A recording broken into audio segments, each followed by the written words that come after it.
Simulation games are awesome. They stimulate the brain, make you strive for efficiency in design and execution, and are awesome for annihilating long stretches of otherwise tedious time, say a 24-hour bus ride to Orlando. I needed something to do other than watch The Princess Bride over and over again. Fortunately, the Game Boy Color came to my aid, offering unto me, well, hard labor. Tilling the ground, watering the plants, taking the cat out. And I just fell right into it.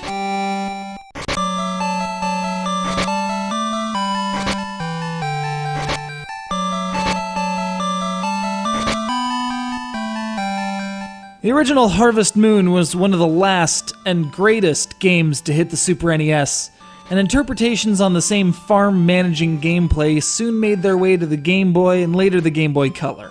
Though some key elements had to be removed, such as the townsfolk and all associated possibilities for marriage among them, the basic elements still remain. You're left in charge of a farm, you grow crops, you raise and deal in livestock, and after 4 seasons of 30 days each, your performance is assessed by the spirit of your dead grandfather. Fail to appease him, and your game is over.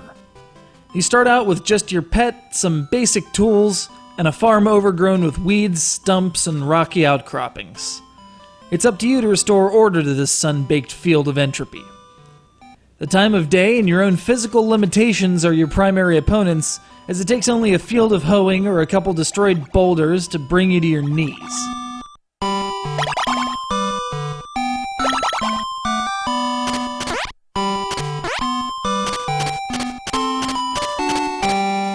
Too much physical exertion and you'll be rendered unable to act until you have a bite to eat, go to sleep, or take a dip in the hot spring conveniently located under your shed.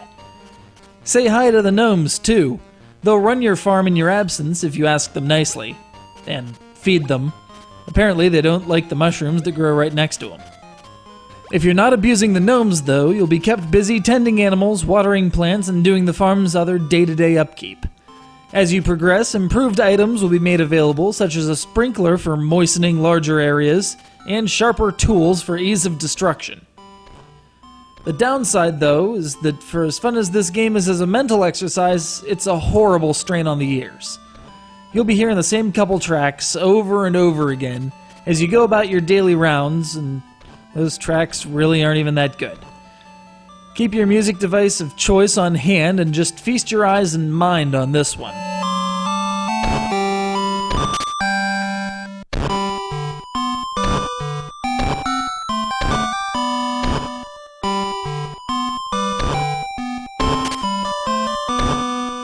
Fortunately, the Game Boy Color version features enough different hues to tell what's what, though the grid-based farm doesn't take lightly to folks walking on lines. You might get screwed out of 3 panels worth of whatever you're planting, so make sure you're centered. Though it's great on the go, you're not going to sit at home and play this version. Maybe the Super NES original or later offering, since there's more to do and more to woo.